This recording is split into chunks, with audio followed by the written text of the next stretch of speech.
mas eles entendem português, pelo menos os de idade média, os mais velhos entendem perfeitamente. Só que hoje está havendo uma mudança muito grande lá no continente, as crianças já estão aprendendo mais o idioma nativo deles, esquecendo um pouco o português, porque o português ainda é uma língua comercial, uma língua muito utilizada lá nesse país. Eu não posso falar muito mais de relatório porque já vai dar 9 horas, mas apenas lembrando que no Brasil também, quando você oferta para missões, você está ajudando a manter um trabalho que nós temos no norte do Pará, numa cidadezinha chamada, não é nem cidade lá, é um distrito de Curuai e distrito de Pindorama. É um lugar de difícil acesso. Primeira vez que eu fui lá, eu peguei um avião grande de Fortaleza a Belém, um avião pequeno de Belém a Santarém e um barco de Santarém até lá, que é mais ou menos 8 horas de viagem. Como estava seco, o barco não chegava até a vila, então ainda pegamos um ônibus bem velhinho, porque, claro, andar naquela região de Transamazônica que não tem asfalto, não tem pavimento, não tem nada, tem que ser um ônibus realmente velho, para poder chegar lá. Chegamos à noite, ainda pela madrugada, mais ou menos 5 horas da manhã, e 5 horas da manhã aqui no Nordeste está tudo claro, lá ainda está tudo escuro, na região norte. E a gente entrou na vila, não sabíamos bem onde estava, mas a nossa lanterna era bem potente, conseguimos identificar a caixa d'água, que é o prédio que tem na vila, é a caixa d'água o mais alto.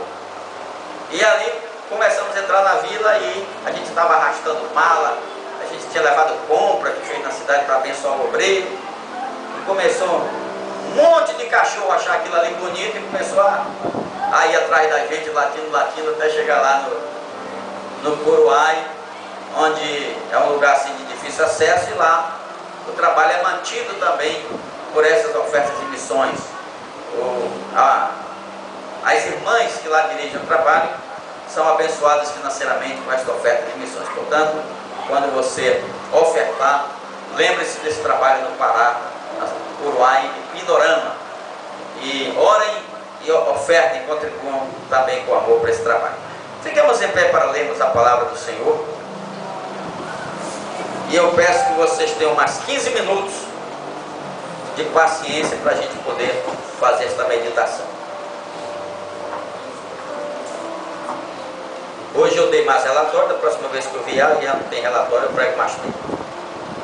Abra sua Bíblia no Evangelho de Jesus Cristo, segundo escreveu Marcos. Marcos, capítulo 4 e capítulo 5. Nós vamos ler do capítulo 4 apenas o versículo 35 do capítulo 4.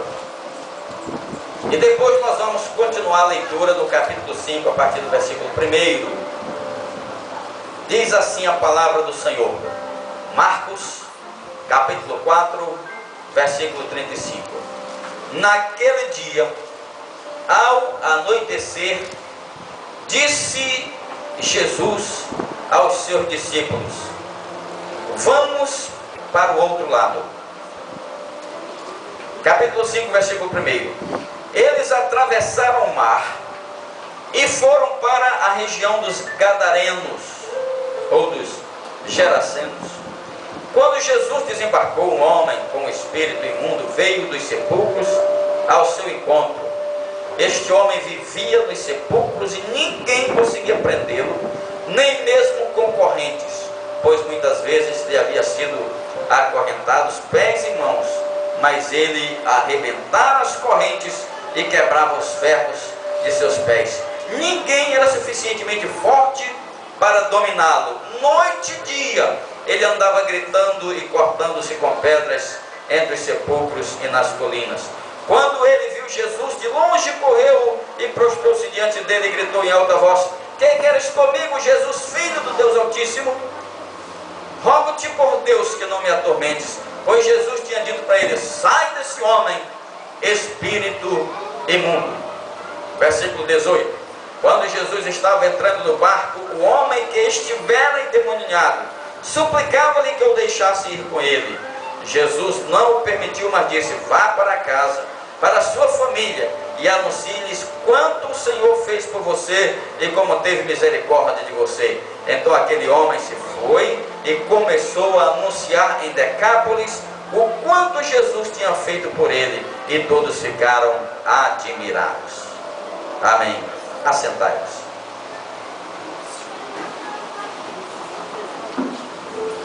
Meus amados irmãos, esse texto aqui, ele dá margem a você pregar muitas mensagens diferentes. Mas eu gostaria de, nesses 15 minutos, fazer um enfoque missionário, um enfoque missiológico desta passagem da Bíblia Sagrada, da Palavra de Deus. Nós vemos aqui nesse texto que Jesus faz um desafio para os seus discípulos.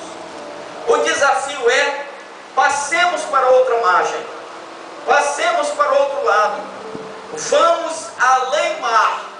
Jesus tinha como objetivo ir até a cidade de Gadara, que estava do outro lado do mar da Galileia. Na verdade, o mar da Galileia não é um oceano, como os irmãos aqui de Areia Branca têm o privilégio de morarem próximo ao oceano, próximo ao Atlântico Sul, as belas praias daqui, de Ponta do Mel e etc. Paraíso, vocês têm o privilégio de morar. Mas lá onde Jesus estava não havia um oceano assim. É o mar da Galileia, na verdade, é um lago muito grande, que é o Lago de Genezaré. Porém, esse Lago de Genezaré, por ser um lago de grande proporção, ele é chamado de Mar da Galileia por estar ali na região da Galileia, que é a região norte da Palestina, região norte de Israel. Naquela época de Jesus, a Palestina estava dividida em 3 regiões. Ao norte estava a Galileia, ao sul estava a Judeia. Jesus era galileu, porque era de Nazaré da Galileia, mas nasceu em Belém da Judeia. E ao meio estava a região de Samaria. Por isso que o texto sempre diz assim: quando Jesus ia da Judeia para a Galileia, era necessário passar por Samaria, porque Samaria era a região central daquela região da Palestina. De forma que Jesus estava do lado de cá. Ali estavam cidades, como por exemplo Cafarnaum, onde o Evangelho estava sendo pregado, onde as pessoas estavam recebendo a palavra, onde muitos enfermos estavam sendo curados. Então nós poderíamos dizer que do lado de cá do Mar da Galileia estava havendo uma verdadeira revolução espiritual, um verdadeiro avivamento, onde as pessoas estavam conscientizadas do reino que o Senhor Jesus estava preparando e etc. E muitos eram os milagres que estavam acontecendo ali pelo ministério de Jesus e dos seus discípulos. Mas Jesus interrompe esse momento, desse movimento maravilhoso de cura, de libertação, do anunciador de Deus, e desafia os discípulos: passemos para outra margem. Ir para outra margem implicava em investimento financeiro. Porque, claro, a primeira coisa que precisava era um barco, não havia uma ponte, não havia meio de transporte normal, que as pessoas pudessem pegar para se transportar. Não havia um barco como esse que tem daqui para Grossos normalmente. Então eles precisavam alugar ou tomar emprestado um barco. Depois eles precisavam alimentação para suprir a necessidade, porque quando Jesus ia para um lugar, ele se fazia acompanhar de pelo menos mais 12, que eram os seus discípulos, eram os apóstolos. E esses, se alguns deles levassem esposa, aí você imagina como era grande a comitiva.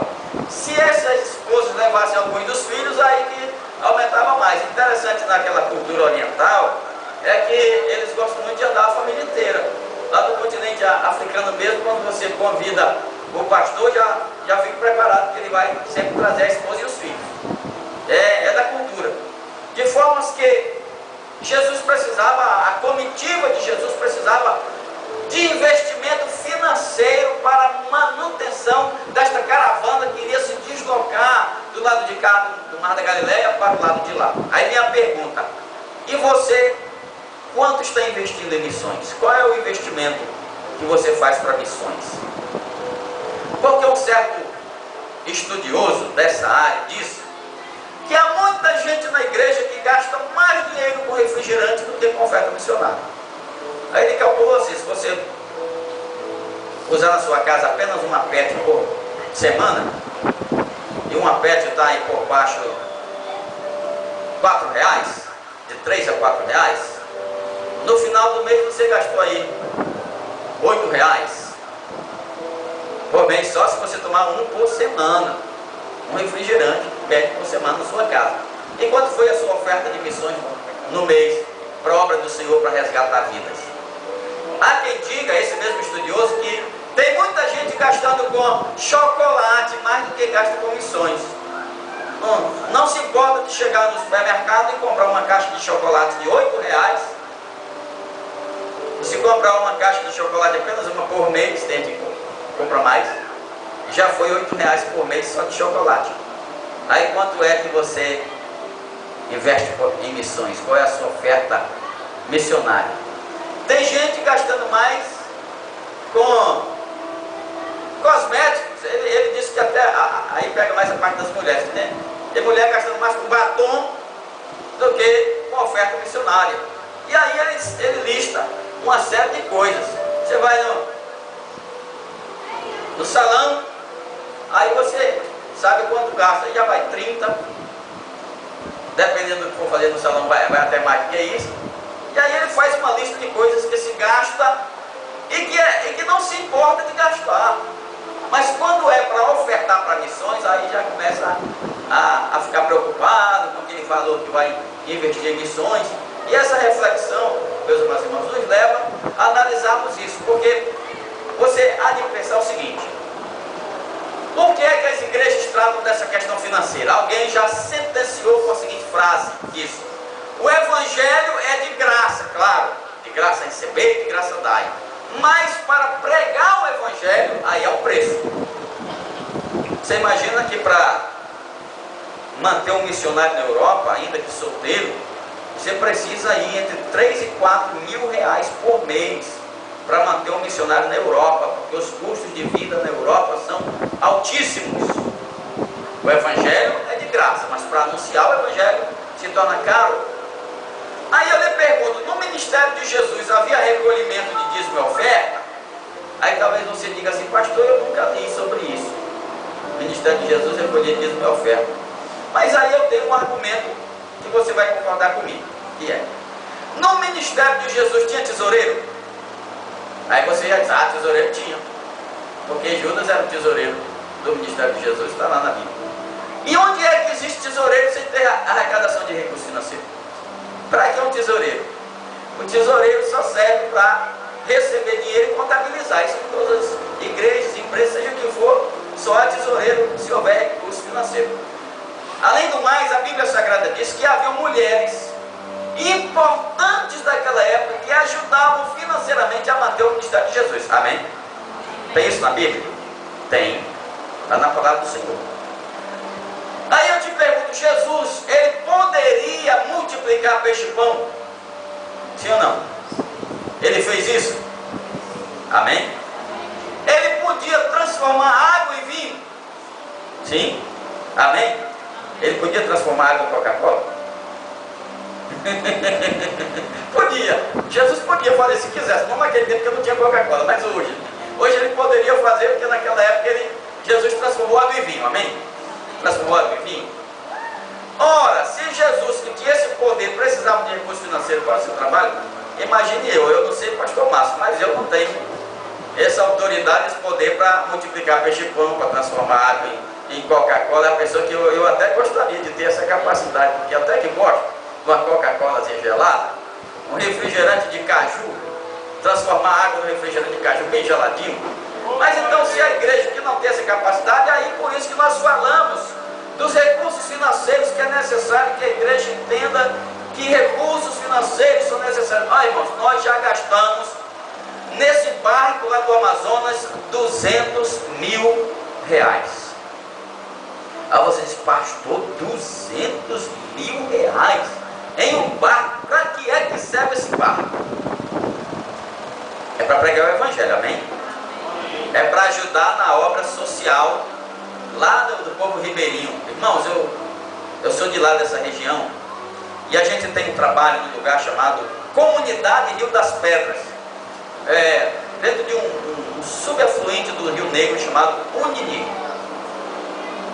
Quando nós estávamos servindo ao Senhor lá em Manaus, Rosângela ficava em casa com nossos filhos pequenos, e lá não tem energia elétrica, não tem água encanada, não tem mercearia para você comprar, não tem telefone, não tem nada disso. Aí eu passava entre 5 e 7 dias nessa viagem, totalmente incomunicável. Lá tem uma incidência muito grande de malária, todos os anos morrem muitas pessoas naquela região com malária. Eu poderia muito bem morrer lá sem ela nem saber que eu tinha morrido, porque é incomunicável. Mas qual é a comunicação que a gente mandava quando ia visitar o trabalho lá? É através do rádio AM, não é esse rádio moderno. Pode ser que hoje até já tenha, né, as coisas se modernizaram no Brasil, mas quando nós estávamos lá entre 95 e 98, não tinha esse rádio de comunicação moderna. Então é o rádio AM. Os irmãos têm um radinho de pilha lá e ouve a rádio AM, então a gente manda um aviso pelo rádio para que os irmãos lá, ouvindo aquela rádio, saibam que nós vamos chegar. E como o barco não chega lá, tem um lugar chamado Cantagalo, que é onde o barco passa no rio principal, a caminho da cidade de Barcelos. Você fica ali e aí você fica orando para o irmão ter ouvido o rádio. Porque se ele não tiver ouvido o rádio, você vai ficar ali, sabe lá quantos dias, porque normalmente é uma vez por semana que passa o barco. Eu, que sou medroso, ficava na vila, porque lá tinha um flutuante. E eu ficava no flutuante, porque uma das vezes aconteceu que eu botei o aviso no rádio, eles não ouviram. E ainda bem que eu só fiquei um dia, porque no dia seguinte passou um barco, que nem era para passar, mas era um barco que passava cada 15 dias. Providencialmente passou naquele dia e eu pude retornar para Manaus, porque os irmãos não ouviram o rádio, não vieram me pegar na canoa. E a canoa é motorizada, são 4 horas no rabeta, porque se for remando, dá 12 a 13 horas no remo para chegar lá. O Gonzaga falou isso aqui? Não. Bem, o pastor Gonzaga, que é corajoso, aquele é corajoso. Por 2 vezes, ele, para ajudar os irmãos, não ficava na vila. Ele ficava na ponta da ilha. E a ponta da ilha está distante da vila onde mora a gente. Ele ficava lá para ficar mais perto dos irmãos. Só que por 2 vezes, os irmãos não ouviram o rádio. Uma das vezes ele ficou 3 dias e 3 noites sozinho. Imagina você, eu acho que eu tinha morrido de medo. 3 dias e 3 noites, na beira do Rio Negro, sem mais ninguém, apenas uma cabana de palha de pescador, e graças a Deus que ainda tinha essa cabana que o pescador faz do período da pesca. Depois ele vai embora, passa aquele período da pesca, ele abandonou aquela cabana ali, e lá o pastor Gonzaga ficou comendo, sabe o quê? Pão torrado e bebendo água do rio. E esse pão torrado a gente levava, meus irmãos, porque lá não tem pão para comprar de manhã, não tem mercearia, não tem nada.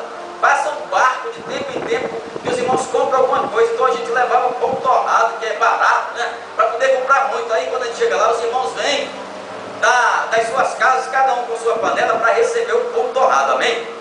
Para você pode dizer, mas você não tem como pão torrado, mas para ele lá é coisa maravilhosa. E só come quando alguém vai lá e leva esse pão torrado, essa bolacha, etc. E quando a gente vai naquele barquinho, que é a canoa para lá, a gente vai orando para não chover, porque se chover aí, pronto, perdeu o pão torrado todinho, porque o barquinho menor que a gente pega não tem cobertura, molha tudo. Aí a gente levava pão, levava arroz, levava macarrão, porque isso lá é luxo. Lá eles passam o ano todo comendo farinha com peixe, ou uma caça queimada, uma anta, um porco queimado, uma coisa daquela ali fora. Isso é peixe e farinha, todo dia. E aí quando chega um arroz, o macarrão é festa. E interessante que quando a gente ia lá, tem um irmão que ele é pescador de tartarugas, é um tipo de tartaruga que tem lá chamado cabeçudo. Aí ele disse, irmãos, fiquem orando porque eu vou pescar o cabeçudo para a festa do domingo. Aí então a gente levava o arroz, levava o macarrão, levava o feijão, e ele ia pescar e trazia essas tartarugas para ser o almoço de toda a comunidade no domingo. E nos outros dias a gente ia pescar, porque como não havia geladeira, a gente tinha que pescar todo dia para trazer o peixinho fresco para poder comer. Então, para comer tem que pescar, se não pesca não tem comida. E a gente sai para pescar. Outra coisa interessante, lá quando alaga o rio, aí cobre tudo de água. Aí a igreja, os irmãos para chegar na igreja vão de canoa. Quem fundou essa comunidade foi o pastor Gonzaga. Ele, quando construiu essa comunidade, que os irmãos moravam espalhados, e todo mundo foi morar ali, porque lá não tem esse problema de dizer, ei, invadiu minha terra. Não, lá você olha para aquela terra e diz, eu quero morar ali, vai para lá. Ninguém vai reclamar disso. Então eles olharam aquela terra, acharam bonito, irmão, vamos todo mundo morar ali. E foram morar nesse local. Aí pastor Gonzaga com os irmãos construíram a igreja de madeira, porque ela tem que ser de madeira, de perna alta, por causa do rio que sobe. Construíram uma escola e conseguiram com o prefeito mandar um professor para alfabetizar as crianças, e construíram também um campo de futebol para ser a parte de lazer dos irmãos dali da igreja. De forma que no verão aí o campo de futebol está uma beleza, mas quando chega o inverno, aí o campo de futebol alaga, aí você vai pescar lá no campo de futebol para pegar o cará, o tucunaré, etc, ali com uma zagaia, uma lanterna, um negócio, para de manhãzinha chegar com o peixe para poder se alimentar. Então é uma região muito diferente.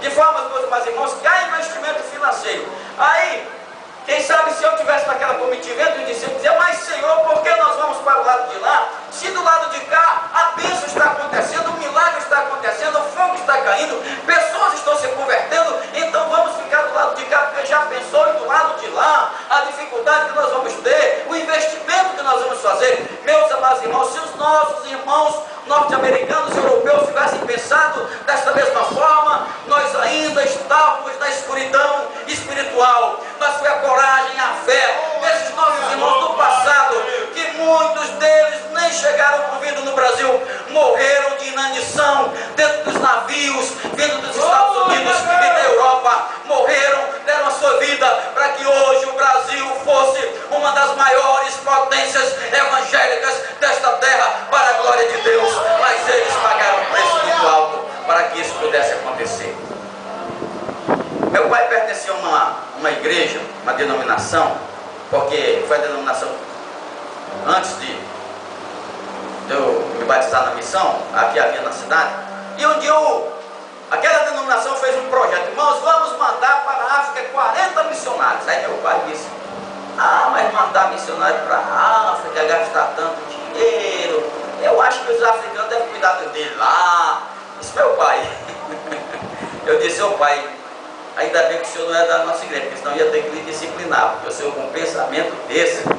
Porque, meus amados irmãos, Jesus foi muito claro na visão missionária. Ele diz, ficai em Jerusalém até que do alto sejais revestidos de poder. Depois disso, ser-me-eis testemunha, tanto em Jerusalém como em toda a Judéia, Samaria, até os confins da terra. Então a visão de Jesus é onde quer que exista um ser humano nesse planeta, aí está um campo missionário. E certo missionário já escreveu, toda pessoa que tem Jesus no coração é um missionário, e toda pessoa que não tem Jesus no coração é um campo missionário. Então não importa se a menor tribo lá escondida na África, ou uma grande metrópole na Europa, onde existirem pessoas necessitando ouvir de Jesus, nós temos o dever e a obrigação de anunciarmos o Evangelho de Cristo, a palavra de Deus. A nossa igreja tem uma jovem que deixou a linda cidade de João Pessoa, sua terra, o curso superior que havia concluído, o futuro promissor na área profissional, e foi, irmãos, para o Alto Xingu, para trabalhar na tribo dos Paracanãs. Sabe qual é o trabalho da missionária Keila, que é da nossa igreja lá nos Paracanãs, no Xingu, no Pará? Traduzir o Evangelho para a língua nativa dos Paracanãs. Já pensou? Coisa gloriosa. Serão anos e anos ouvindo o idioma, tentando fazer o vocabulário, os verbos e tudo isso, para finalmente escrever um dia o Evangelho de Cristo, para que os paracanãs possam, na sua própria língua, glorificar e bendizer o nome do Senhor. Porque pelos paracanãs Jesus também morreu na cruz do Calvário. Louvado seja o nome do Senhor. Portanto, deve ser essa a nossa visão. A visão missionária deve ser a visão de Jesus, a visão de reino. Aí então eles foram. Quando chegou no meio do mar e começou a tempestade, começou o vendaval lá no Amazonas, quando o rio se torna violento, quando as ondas são fortes, a gente chama de banzeiro. O banzeiro era muito forte, as ondas muito altas. Os discípulos estavam apavorados. Jesus estava no barco, mas estava dormindo, não é isso que o texto diz?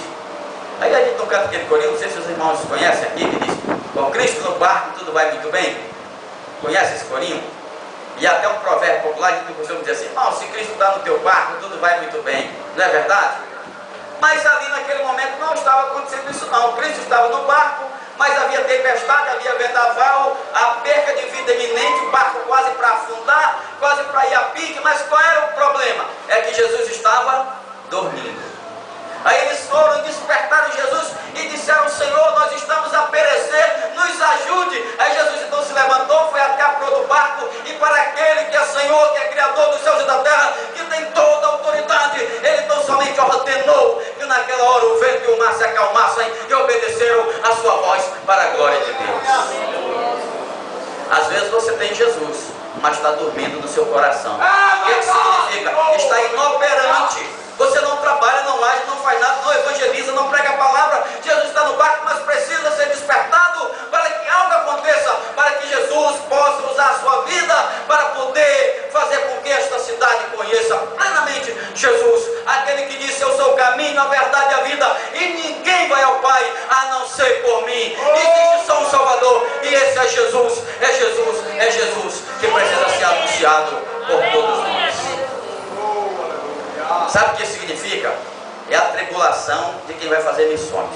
Olhe, quem se propõe a fazer missões, saiba que você vai enfrentar dificuldades. O inimigo vai fazer tudo. Claro, o inimigo planejava de uma vez só afundar aquele barco, porque mataria logo Jesus e toda a comitiva afogada. O inimigo quer fazer isso. Eu conheço um pastor que diz assim: não, quando vai muita gente viajar num avião só, eu prefiro ir no outro.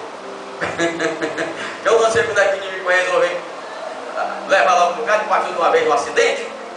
Então eu prefiro ir no outro. Quer dizer, o inimigo estava planejando fazer tudo para afundar aquele barco onde Jesus estava. Mas, meus amados irmãos, ele não sabia que os projetos de Deus ninguém pode frustrar, conforme diz a palavra do Senhor.